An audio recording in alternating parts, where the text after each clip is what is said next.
enjing pamirsa patepang deui sareng simkuring Anissa Septiana sareng rekan simkuring Putri Zahra Utami.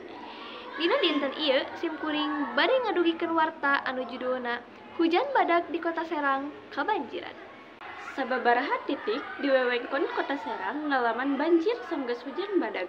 Sapertos anu urang terang dinten ieu Minggu 7 Januari 2024. Kota Serang katarajang hujan intensitas tinggi. Sementara eta banjir anu disababkeun ku hujan badag di Kota Serang dipikanyaho ngahontal tingkat teueur sawawa.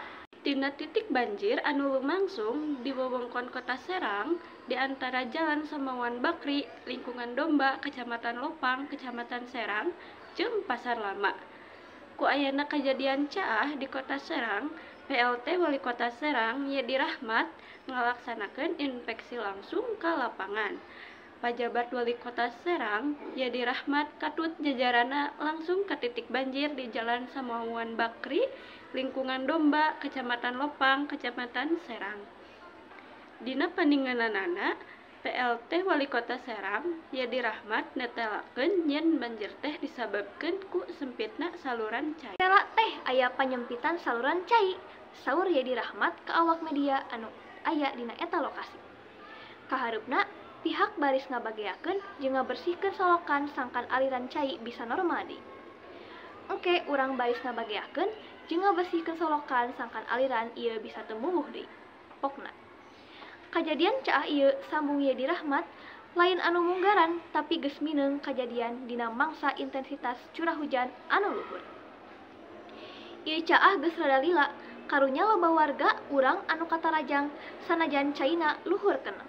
Pokna tah kahareup urang bakal ngalereskeun ti hulu nepi ka hilir sangkan teu kajadian banjir deui tambahna.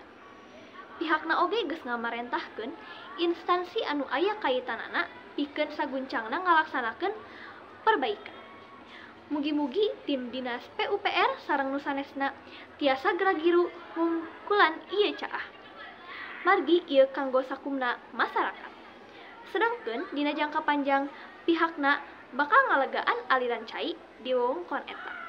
Pokna rupina sakitu warta anu parantos tiasa didugikeun ku simkuring kapayuneun pamiarsa sadayana. Mugi ieu warta janten manfaat kanggo pamayarsa sadayana. Wilujeng tepang deui dina waktos anu kapayun, abdi Anissa Septiana, Abdi Putri Zahra Utami, izin undur hatur nuhun.